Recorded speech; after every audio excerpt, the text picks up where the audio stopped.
Billion का dividend earn कर लिया है। तो भाई मॉडल जौन सा मर्जी हो, शेयर्स का डिविडेंड आपकी अदर इनकम है, बचपन वाली एंट्री है, cash debit dividend income credit या receivable debit dividend income credit, इसकी कोई लड़ाई नहीं है। तो ये एक एडिशनल चीज़ है, मैंने एडवांस में बता दी। अब ये 5 मिनट भी मैं ज़्यादा दे रहा हूँ, ठीक है। Investment A was designated as measured at FVTPL, whereas investment B was irrevocably elected as measured at FVTOCI। ये क्या इरेवोकेबली क्या होता है, इसको छोड़ो, सादा बात फिलहाल जो आपको पता लग गई, जितनी काफ़ी है आपके लिए पर्चे में, बहरहाल मैंने तो समझाना ही है, वो क्या है कि जी FVTPL मॉडल आपने ए के लिए रखना है और FVTOCI आपने बी के लिए रखना है। आपका टेस्ट स्टार्ट हो गया है नाउ। पॉज। चलें जी, अब जिसने कर लिया 5 मिनट में जितना कर लिया काफ़ी है। इधर देखें जी, फटाफट करते हैं। आप देखें, अब सवाल पर्चे के अंदर आ गया, अब इसको किस तरह से लेके चलना है। क्वेश्चन नंबर 2 में उसने कहा है हमें एक्सट्रैक्ट्स बना दो, एंट्रीज नहीं करेंगे, ये करेंगे, चलो एंट्रीज कर देता हूँ। दूसरा सवाल, ज़िंदगी का दूसरा सवाल आपके लिए एडिशनल, मेरी तरफ से तोहफतन हदियतन एंट्रीज भी आपको पेश खिदमत की जाएंगी। कैंगरू लिमिटेड है, कंगारू लिमिटेड है, कंगारू KL। तो KL ने 2 इन्वेस्टमेंट्स की हैं शेयर्स में, तो KL की SOCI के एक्सट्रैक्ट्स हम बना रहे हैं। आपको पता है SOCI के अंदर PNL भी होता है और अदर कंप्रीहेंसिव इनकम भी होती है। 3-4 आइटम्स ऊपर भी आ सकते हैं। उसके बाद KL की स्टेटमेंट ऑफ फाइनेंशियल पोजीशन। अब देखो ना, फाइनल अकाउंट का सवाल आए, फाइनल अकाउंट्स मैंने 2 सवाल कराने हैं जो मुझे ज़रा अच्छे लगेंगे, आसान आसान ढूंढ के, मजाक कर रहा हूँ, आसान सबसे आसान वाला आपको दे दिया ऑलरेडी, ठीक है। तो मैं कोई से 2 सवाल करवाऊंगा ताकि मैं ओवरऑल सवाल को पकड़ने की तरतीब बता दूंगा, यार ऐसे हर सवाल आपने ऐसे करना है, ऐसे करना है, बस। उसके बाद सवालों में एडजस्टमेंट्स तो यही है, सवाल आप खुद देखेंगे, आप इंशाल्लाह अश कर उठेंगे, क्योंकि आपने सारे स्टैंडर्ड्स को तवज्जो से, ध्यान से, इत्मीनान से पढ़ा। चलें जी, बातें कम करते हैं, आज हम काम ज़्यादा कर लेते हैं। आज हम 31 दिसंबर 17 है ईयर एंड, ओके। अच्छा जी, अब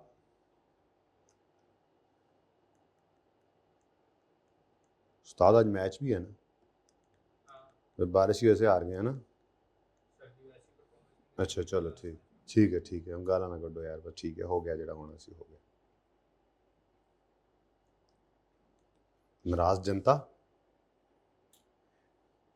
अच्छा जी, अब वर्किंग तो ज़रूरी है, ठीक है ना। तो वर्किंग मैं इधर कर लेता हूँ कि मेरे सवाल के लिए मुझे वर्किंग कौन सी वर्किंग की ज़रूरत थी, अपना लेजर। हाँ, जब भी इन्वेस्टमेंट इन शेयर्स आए, आपको बस जेहन में फ़ौरन क्या आना चाहिए, ऐसे इन्वेस्टमेंट इन डिबेंचर्स के हर मॉडल के लिए, मतलब 2 मॉडल मेनली, तो 2 हैं, 3 मॉडल कर लो, हर मॉडल के लिए एक फॉर्मेट है वर्किंग का, तो बस वो जहन में रखना है, ठीक है, नहीं मार पड़ेगी फिर इंशाल्लाह। तो इन्वेस्टमेंट इन शेयर्स, तो इन्वेस्टमेंट इन शेयर्स 2 तरह की, एक ए और दूसरी बी, ऐसे ही है, अब बोलो।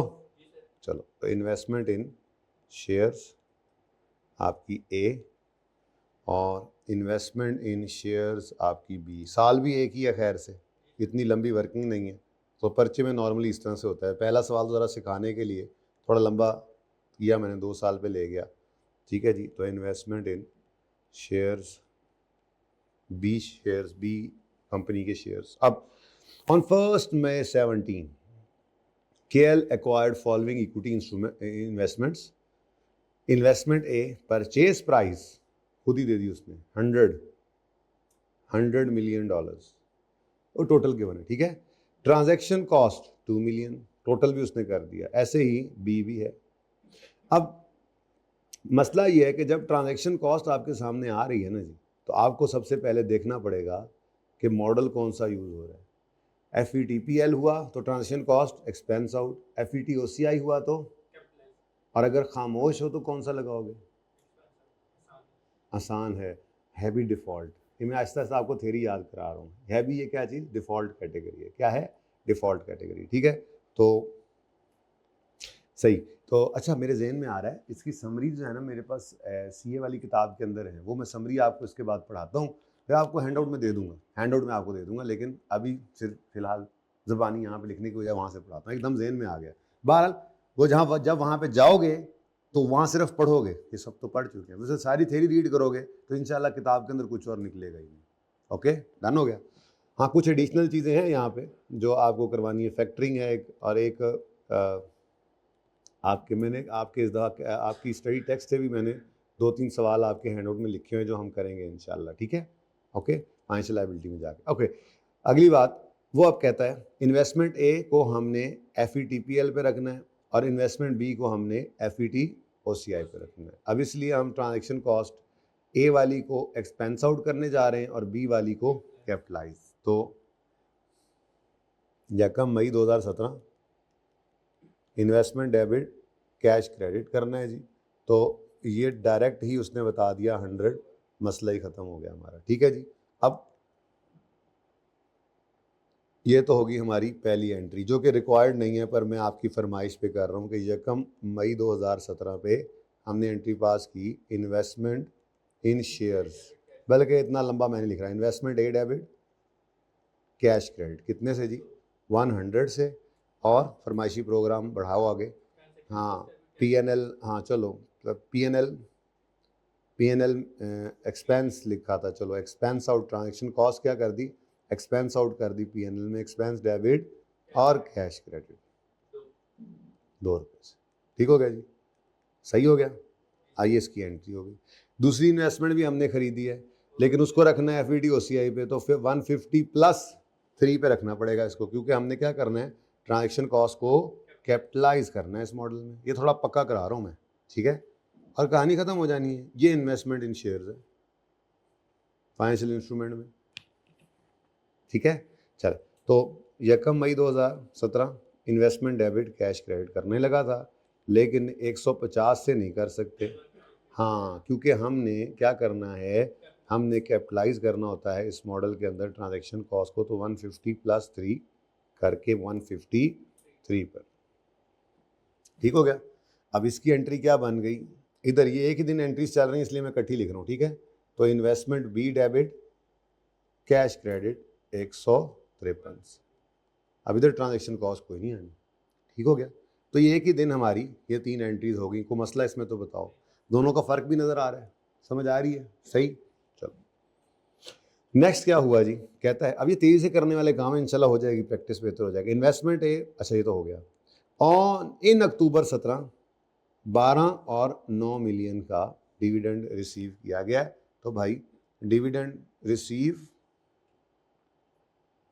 KL अर्नड डिविडेंड, ठीक है, अर्नड है, रिसीव्ड है, ठीक है, समझ लो रिसीव ही है। किस दिन? अक्टूबर 17 में, कोई डेट नहीं गिवन तो अक्टूबर 17 ही लिख दिया मैंने। तो कैश नहीं तो रिसीवेबल, कोई मसला नहीं। डेबिट और dividend income credit, dividend income credit, अब ये इनकम कहाँ जाएगी? अदर इनकम में, ठीक है। तो ये कितनी है जी? 12 भी है और 9 भी है, दोनों ही। यानी मॉडल FETPL हो या OCI हो, अगर उस इन्वेस्टमेंट से आपको डिविडेंड आया है, जिसके लिए आपने इन्वेस्टमेंट की थी, वो डिविडेंड आपको रिसीव हुआ है, रिटर्न आया है, तो आपने उसको कहाँ फेंक देना है? PNL के अंदर, ठीक है। इसमें कोई फर्क नहीं है, दोनों एंट्रीज में कोई फर्क नहीं है। बोलो, ठीक है। आपने टैक्स का पेपर इस दफ़ा देना है, फिर मेरी क्लास छोड़ दो इसके लिए, हद हो गई यार।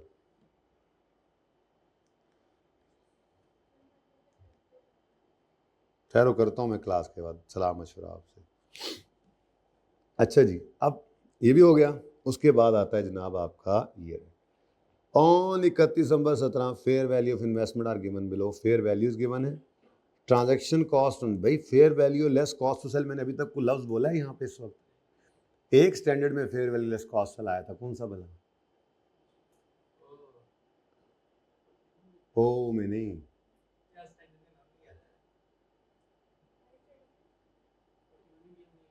IS 41 के अंदर हमने fair value less cost to sell पे एसेट को रखा था सब्सिक्वेंट ईयर में। हाँ, IS 36 में भी आया था, लेकिन वो तो इम्पेयरमेंट टेस्टिंग में रिकवरेबल अमाउंट निकालने के लिए 2 चीज़ें कंपेयर कर रहे थे, एक fair value less cost sell, दूसरी वैल्यू। लेकिन ईयर एंड पे किस पर रखना है? Fair value less cost to sell पर सिर्फ IS 41 ने रखवाया था, तो ये धोखा है। ये सवाल में क्या था, आपने इसका क्या किया आप बताइए? अच्छा, इसने कहा था इसने कहा था धोखे में आ गए। हाँ बस अपना सही वाला भी गलत करता है बंदा, कभी कभी ऐसे होता है। ठीक है, नहीं जी भाई ये ट्रांजेक्शन कॉस्ट का कुछ नहीं करना। ठीक है, 105 और 130 यही हमारी क्लोजिंग, नेट अमाउंट भी हमारे किसी काम की नहीं। ये धोखा था जिसमें आप लोग आ गए। ठीक है, ओके डन। ठीक है, ये एंड पे उसको उठाकर ले जाएंगे फेयर वैल्यू पे। तो 31 दिसंबर 2017 आया, तो कैरी डाउन जो है वो फेयर वैल्यू है 105। ठीक हो गया। और अब ये इन्वेस्टमेंट ए जो है इसके बारे में क्या फैसला हो चुका है, इसको डेजिग्नेट किया गया है FETPL, इसका मॉडल FETPL है। तो फिर 5 रुपये का गेन कहाँ चला जाएगा जी, ये फेयर वैल्यू गेन है, ये PNL में जाएगा। ठीक है, और इसी तरह से इन्वेस्टमेंट बी को भी उठाकर ले जाएं 31 दिसंबर 17 पर, कैरी डाउन क्या है जी इसका, फेयर वैल्यू पर ले जाएं। तो फेयर वैल्यू है 130, इस पे लॉस आ गया, कोई बात नहीं, लॉस आ गया तो क्या हुआ, अच्छा हो गया लॉस आ गया, बैलेंस शीट के मुंह पे जो आपको नज़र आना था आज नज़र आ जाए इस सवाल में, इसीलिए ये रख लिया था ऐसे। ठीक है, एनीवेज कितना लॉस है, 23 का लॉस है। अभी देखो ये क्या है, ये फेयर वैल्यू रिजर्व है, ये जाएगा OCI में, यानी कि ये फेयर वैल्यू रिजर्व का चेंज फॉर द ईयर है, जैसे रीवैल्यूएशन के अंदर हमारी रीवैल्यूएशन की एंट्री के सामने नजर आता था ना। ठीक है, तो ये बैलेंसिंग निकाला है हमने, और ये लिख दो इसके साथ कि ये क्या है, लॉस, ताकि आपको बुलेखा ना लगे लिखते हुए, बुलेखा ना लगे कि OCI में नेगेटिव आना है, इसलिए लिखता हूँ क्योंकि ऊपर तो मैंने फेयर वैल्यू रिजर्व लिख दिया जान के, फेयर वैल्यू लॉस भी लिख सकता था पर फेयर वैल्यू रिजर्व लिखा ताकि आपको याद रहे कि ये फेयर वैल्यू रिजर्व की मूवमेंट है, और फेयर वैल्यू रिजर्व की मूवमेंट OCI में ही रहनी है, प्लस हो चाहे माइनस हो, ऊपर नहीं जानी। ठीक है, बाकी आप कुछ भी नाम रख सकते हैं, इससे कोई हर्ज नहीं है। ओके, हाँ अपनी मर्जी से कोई भी कुछ भी रख ले। अब ये दोनों एंट्रीज करनी है। तो 31 दिसंबर 2017 आया, पहली वाली इन्वेस्टमेंट का गेन आ गया, तो इन्वेस्टमेंट ए डेबिट और फेयर वैल्यू गेन PNL लिखना लाजमी है, पता तो लगे PNL में क्रेडिट कितने से 5 था। डन। और जनाब 31 दिसंबर 2017 पर आपके फेयर वैल्यू रिजर्व में क्या आ गया, OCI में चेंज आ गया। ठीक है, फेयर वैल्यू रिजर्व डेबिट हो गया और इन्वेस्टमेंट बी क्रेडिट हो गई 23 से। लेकिन क्या करोगे, हाँ लेकिन लिखने में तो कोई हर्ज नहीं है। मैंने जो बात पूछी वो नहीं बताई यार। क्या मैंने तो पूछा, आपने बताना है क्या। हाँ balance of balance of fair value reserve लाजमी निकालना है, ये भूलना नहीं है। ठीक है, इससे फ़ायदा होगा आपको। ट्रेडिशनल काम एक करना है, बैलेंस ऑफ निकाल लो, कुछ नहीं होता। बैलेंस ऑफ, मुझे पता है आपको ज़बानी नज़र आ रहा है, लेकिन किसी मुश्किल सवाल के लिए मैं आपको बेटा तैयार करता हूँ तो आसान सवाल के अंदर किसी एक दरमियाने साल में खड़ा कर दे, आपको रिजर्व बता दे, MCQ के अंदर आंसर पढ़ो, आपने छोटी सी वर्किंग करनी है, वो आपको पहले से पता होगा कि है कौन सी चीज़ कहाँ पे कैसे हो रही है, पता होना चाहिए। तो कर लो ना, अभी प्रैक्टिस चल रही है ना, पर्चे में थोड़ी कह रहा हूँ कि लाजमी करना, पर्चे में ज़बानी कर लेना, नज़र आ रहा है आपको कि ये OCI में जाना है। पर ये फॉर्मेट है एक जिसको मैं बनवाना चाह रहा हूँ आपके दिमाग के अंदर। ठीक है भाई, पर्चे में जाने से पहले ये सारे सवाल कम अज़ कम करने हैं। जब भी रिवीजन करनी ये जल्दी होंगे, एक सिटिंग में होंगे, सारे सवाल ऐसे पढ़ा के साइड पे करोगे, आपको कितना फ़ायदा हुआ आपने खुद देख लिया। अब आपकी अपनी मर्जी है। ठीक है जी, ओपनिंग बैलेंस कितना था, 0। उसके बाद ये क्या आ गया, चेंज फॉर द ईयर क्या आया, change for the year, oh debit 23, oh my God, इसका मतलब आज हमारा बैलेंस क्लोजिंग में डेबिट पड़ा होगा। तो ये डेबिट कहाँ जाएगा, ये भी OCI से, तो खैर OCI से तो ये चला गया ना, OCI में तो ये पड़ा हुआ है, ये चेन इक्विटी के अंदर ही जाएगा, डेबिट नेगेटिव नजर आएगा। जैसे रिटेन्ड अर्निंग्स की बजाय एक्यूमुलेटेड लॉसेस भी तो हो सकते हैं, तो भी तो नेगेटिव होते हैं, और क्या होता है, बात समझ आ रही है, ये नेगेटिव नजर आएगा, कोई मसला नहीं। ठीक है, तो ये आपकी एंट्रीज हो गई जनाब यहाँ पे पूरी। अब एक्सट्रैक्ट्स तो मैंने डायरेक्ट बनवाने थे, ठीक है, लेकिन उसके लिए जब भी ये आ जाए तो फिर ये काम करना हमें पड़ता ही है। ठीक है, तो ये बहरहाल मैंने उन एंट्रीज के अंदर कर दिया। अब PNL के अंदर क्या जाना है जी, PNL के अंदर क्या जाना है जी, डायरेक्ट अगर वर्किंग से देखें तो PNL में क्या जाना है। अब इन्वेस्टमेंट ए को देखकर आपको याद आया कि इसमें ट्रांजैक्शन कॉस्ट इन्वेस्टमेंट ए की मैं लिख देता हूँ आपके लिए, कितनी है ₹3 ₹2। उसके बाद आपको फेयर वैल्यू गेन आया, बिल्कुल इसी इन्वेस्टमेंट ए का आया, आपके लिए लिख देता हूँ वरना तो कोई ज़रूरत नहीं थी। इन्वेस्टमेंट ए का गेन कितना है? 5। उसके बाद कुछ, हाँ, डिविडेंड इनकम भी तो आई थी। डिविडेंड इनकम ए प्लस बी दोनों की, यानी 12 + 9 थी आई थिंक, या 9 + 12 थी, ये मुझे अपनी याद है, यही थी। चलो अगली बात, ओसीआई के अंदर क्या जाना है? चेंज इन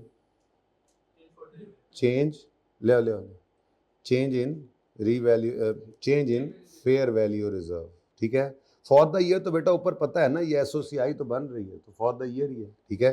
तो change in fair value reserve कितना है जी? -23 का। उसके बाद बैलेंस शीट के अंदर हम आए तो बैलेंस शीट में हमें नॉन करंट एसेट्स में कौन सी वाली इन्वेस्टमेंट नजर आएगी? ओसीआई वाली। अभी मैंने आपको कोई थ्योरी नहीं पढ़ाई, लेकिन मैंने सारी थ्योरी पढ़ा दी, आपको पता ही नहीं चला। अभी आपके सामने समरी रखूंगा। असल में ना 2 मॉडल्स हैं। जब भी हम शेयर्स में इन्वेस्टमेंट करते हैं ना, हमसे स्टैंडर्ड पूछता है आपकी इंटेंशन क्या है। अगर शॉर्ट टर्म ट्रेडिंग के लिए रखा है तो एफईटी नहीं, तो फिर एफईटीपीएल मॉडल लगाओ। उसकी अगली बातें फिर वो बाद है कि ट्रांजैक्शन कॉस्ट एक्सपेंस आउट होगी, गेन लॉस को पीएनएल में ले जाएंगे। और अगर आपकी नीयत जो है वो शॉर्ट टर्म के लिए नहीं है, लॉन्ग टर्म के लिए है, तो फिर आगे ऑप्शन देता है, मतलब कर सकते हो, जरूरी नहीं वहाँ पे भी एफईटीपीएल लगा सकते हो, वो बताता हूँ। अभी मैंने सिर्फ आपको पक्का करना है, इस मॉडल में क्या, उस मॉडल में क्या, इस मॉडल में क्या, उस मॉडल में क्या, ठीक है। लेकिन इतनी सी बात फिर भी ज़हन में बिठा दी है, एफईटीपीएल मॉडल लग रहा है तो इसका मतलब आप उसको करंट एसेट्स में रखो, और अगर एफईटीओसी लगा रहे हो तो इसका मतलब, तो नॉन करंट एसेट्स में एक इन्वेस्टमेंट आएगी, इन्वेस्टमेंट बी है आई थिंक, कितनी आएगी, कितने? 130। तो सवाल में गिवन था 130, कोई वर्किंग का रेफरेंस देने की ज़रूरत नहीं है, ठीक है। तो ये हमारे पास क्या है? इन्वेस्टमेंट बी की फेयर वैल्यू है। ओके, सही है। उसके बाद करंट एसेट्स के अंदर आपको नज़र आएगी इन्वेस्टमेंट ए, और इन्वेस्टमेंट ए को भी आप लेजर से देखना चाहो, सवाल से देखना चाहो, कोई मसला नहीं है। तो ये किस पे नज़र आ रही हैं जी? दोनों ये अपनी फेयर वैल्यू पे, क्योंकि मॉडल ही 2 हैं हमारे पास। शेयर्स की अकाउंटिंग, अगर 20% से कम शेयर्स हैं तो उनकी अकाउंटिंग के लिए हमारे पास सिर्फ 2 मॉडल, वो दोनों मॉडल्स ही फेयर वैल्यू पे इन्वेस्टमेंट्स को लेके जाते हैं, बस इन्वेस्टमेंट को फेयर वैल्यू पे ले जाने का रूट डिफरेंट है, ठीक है। तो शेयर गेन लॉस को लेके जाने का रूट डिफरेंट है जी। तो बोले 105 पे ही आ गया। उसके बाद हमें नज़र आ रही है जी इक्विटी। इक्विटी में चूंकि इन्वेस्टमेंट बी जो है वो आपकी एफईटी ओसीआई में पड़ी है, इस वजह से इन्वेस्टमेंट बी का फेयर वैल्यू रिजर्व आपको नज़र आएगा, ठीक है। अब ये फेयर वैल्यू रिजर्व जो है, ये वर्किंग का रेफरेंस दे लो, चाहे वर्किंग 2 का रेफरेंस दे दो, वर्किंग 2 के नीचे ही इसको लिख लेना, जब ये आ जाए इस तरह कर लेना। ये तो चलो एंट्रीज़ के लिए तो मैंने सिखाया, एंट्रीज़ में ही था, ठीक है, तो वहीं पे लिख गया, वरना तो एंट्रीज चूँकि रिक्वायर्ड नहीं थी सवाल के अंदर, तो ये ऐसे लिख देना चाहिए था आपको, ऐसे ऐसे बना लिएगा, ठीक है। और सही है, वाई कहाँ रहेगा छा के, ठीक है। तो ये आपने -23 ऐसे शो करना, आपकी बैलेंस शीट के फेस के ऊपर नज़र आएगा ये नेगेटिव इस तरह से, ठीक है। तो ये जो कि जनरल एंट्रीज रिक्वायर्ड नहीं थी वो मैंने वैसे इजाफी बना दी। अगर आप प्योरली रिक्वायरमेंट की बात करें तो वर्किंग 1 और 2 की हेल्प से हम डायरेक्ट एक्सट्रैक्ट्स बना सकते थे, यानी रिक्वायरमेंट तो बस ये, सवाल की रिक्वायरमेंट बस ये, ठीक है। लेकिन आप इस पूरे को ही देखिए, ठीक हो गया जी।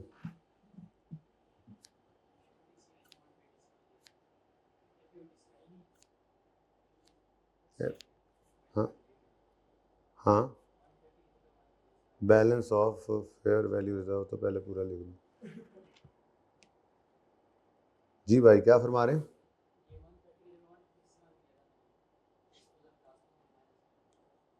150 नहीं लेना ना, यही तो बताया आपको, यही तो बताया आपको कि IFRS 9 इसको ईयर एंड पे इन्वेस्टमेंट शेयर को fair value less cost to sell पे नहीं रखवाता, बल्कि फेयर वैल्यू पर रखवाता।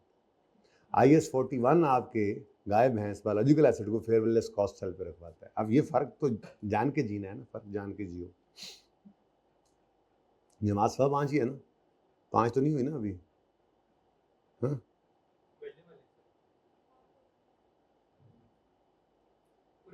मस्जिद की जमात की बात कर रहा हूँ आप ही। अच्छा जी, चलो जी, अब ऐसा है, थोड़ा सा आपको मैं ज़रा ज़ियारत कराता हूँ। नहीं, थ्योरी की तो आपने खुद ज़ियारत, अपनी वाली थ्योरी खुद ज़ियारत करनी है, ठीक है? अभी मैंने जो आपको पढ़ाया है ना, मैं ज़रा उलट शुरू हुआ हूँ। फाइनेंशियल लायबिलिटीज़ की पहले बात